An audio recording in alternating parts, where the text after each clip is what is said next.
తిరుమల శ్రీవారి సాలకట్ల బ్రహ్మోత్సవాలకు అన్ని ఏర్పాట్లు పూర్తయ్యాయి. ఉత్సవాలకు అంకురార్పణ జరిగింది.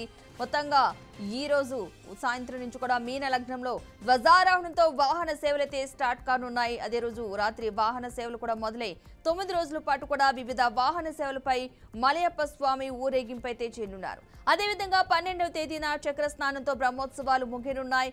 రేపు రాష్ట్ర ప్రభుత్వం తరపునైతే శ్రీవారికి ముఖ్యమంత్రి చంద్రబాబు పట్టు వస్త్రాలు సమర్పించే అవకాశం ఉన్నట్లుగా తెలుస్తోంది. ఇక సీఎం పర్యటన దృష్ట్యా కట్టుదిట్టమైన భద్రతను పోలీసులు ఏర్పాటు చేశారు.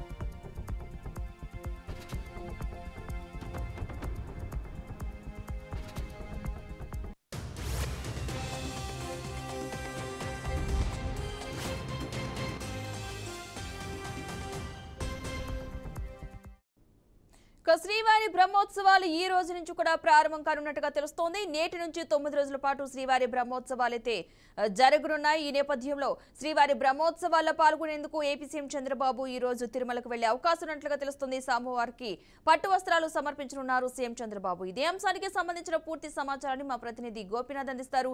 గోపి, చెప్పండి, తిరుమలకు సీఎం చంద్రబాబు పర్యటనకు సంబంధించిన అప్డేట్స్ ఏంటి?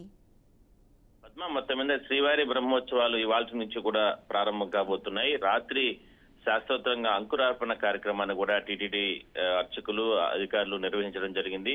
అయితే నిన్న మొన్న కూడా 2 రోజుల పాటు కూడా బ్రహ్మోత్సవాలకు సంబంధించిన ఏర్పాట్ల పైన కూడా టీటీడీ ఈవో శ్యామలరావుతో పాటు తిరుపతి ఎస్పీ భద్రత పరంగా తీసుకోవాల్సిన చర్యలపైన కూడా అన్ని ఏర్పాట్లు చేయడం జరిగింది. ఇప్పటికే తిరుమల మాడ వీధులతో పాటు ఆలయం చుట్టుపక్కల ప్రాంతాలు భారీ విద్యుత్ కటౌట్లు, స్వామివారికి సంబంధించిన చిత్రపటాలతో ఆలయాన్ని అత్యంత హంగులతో తీర్చిదిద్దడం జరిగింది.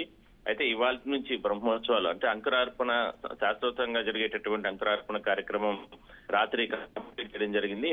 ఇవాళ నుంచి కూడా బ్రహ్మోత్సవాలు ప్రారంభమవుతున్న నేపథ్యంలో ఇవాళ సాయంత్రం ధ్వజారోహణంతో బ్రహ్మోత్సవాలు జరగబోతున్నాయి. ధ్వజారోహణం తర్వాత పెద్దశేష వాహనం, మొదటి వాహనం పెద్దశేష వాహనం ప్రారంభం అవుతుంది. అయితే ఈ లోపే ముఖ్యమంత్రి అంటే రాష్ట్ర ప్రభుత్వం తరపున ప్రజల తరపున పట్టు వస్త్రాలు అంటే ఎవరు అధికారులు వాళ్ళు పట్టు వస్త్రాలు ఇచ్చే ఆనవాయితీని అందువనే సతీ సమేతంగా ముఖ్యమంత్రి చంద్రబాబు కూడా తిరుమలకు చేరుకుని స్వామివారికి పట్టు వస్త్రాలు రాష్ట్ర ప్రభుత్వం తరపున కూడా సమర్పిస్తారు. అయితే ఇవాళ నుంచి కూడా బ్రహ్మోత్సవాలు జరుగుతున్న తరుణంలో పెద్దశేష వాహనంతో బ్రహ్మోత్సవాలు ప్రారంభమవుతాయి.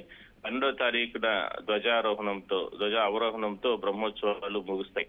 అయితే ఈ మధ్యలో 6వ తారీఖున గరుడోత్సవం జరుగుతుంది. ఆ రోజు దాదాపుగా 4-5 లక్షల మంది భక్తులు తిరుమలకు వస్తారు. మరి ఆ సమయంలో గరుడ వాహనాన్ని చూడడానికి ఎక్కువ మంది వస్తారు కాబట్టి భక్తులకు ఇబ్బందులు లేకుండా కూడా టీటీడీ ఏర్పాట్లు చేయడం జరిగింది. గత 2 రోజుల నుంచి కూడా రాత్రింబవళ్లు యుద్ధ ప్రాతిపదికన ఈ బ్రహ్మోత్సవాలకు సంబంధించినటువంటి ఏర్పాట్లపైన టీటీడీ అధికారులు దృష్టి పెట్టడం కారణంగా నిన్నటి వరకు కూడా బ్రహ్మోత్సవాల ఏర్పాట్లు జరగడం జరిగింది.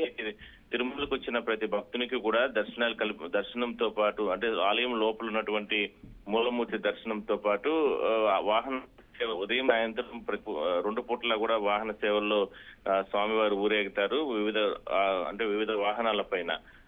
సమయంలో భక్తులకి తొక్కిసలాట్లు లేకుండా కూడా భారీ గేట్స్ ఏర్పాటు చేయడం, పోలీసులు దాదాపుగా 3,500 మంది పోలీసుల్ని భద్రత పరంగా తిరుమాడ వీధుల్లో అంటే మాడ వీధుల్లో కావచ్చు లేదంటే గ్యాలరీస్ ఈ ప్రాంతాల్లో కూడా ఏర్పాటు చేయడం జరిగింది. చిన్నపిల్లలు కానీ లేదంటే వీళ్ళు మహిళలు ఇట్లా వృద్ధులు ఎవరైనా తిరుమలకు వస్తే ఆ చిన్నపిల్లలకి ట్యాగ్స్ జియో ట్యాగ్స్ అవి వేయడం కానీ చేతికి ఈ కార్యక్రమాలు అంటే గతంలో జరిగినటువంటి ఇబ్బందుల దృష్ట్యా మొత్తం మీద స్వామివారి బ్రహ్మోత్సవాలు బ్రహ్మాండ నాయకుని బ్రహ్మోత్సవాలు ప్రారంభమయ్యాయి. ఇవాళ నుంచి కూడా 12 రోజుల పాటు జరుగుతాయి. అందులో భాగంగా సాయంత్రం శ్రీవారికి పట్టు వస్త్రాలు ఇవ్వడానికి ముఖ్యమంత్రి రాబోతున్నారు. మధ్యాహ్నం 4 గంటలకి తిరుపతికి చేరుకుని దాని తర్వాత రోడ్డు మార్గం గుండా కూడా తిరుమలకి వస్తారు. ఆ సమయంలో భద్రత పరంగా ఒకవైపు బ్రహ్మోత్సవాల నిర్వహణ మొదటి రోజు స్వామివారికి సంబంధించి పెద్ద శేష వాహనం ధ్వజారోహణం జరుగుతుంది. ఆ సందర్భంగా ఒకవైపు ఇప్పటికే భద్రతా పరంగా కట్టుదిట్టమైన చర్యలు తీసుకోవడం జరిగింది. మరి ముఖ్యమంత్రి కూడా తిరుమలకు వస్తున్న నేపథ్యంలో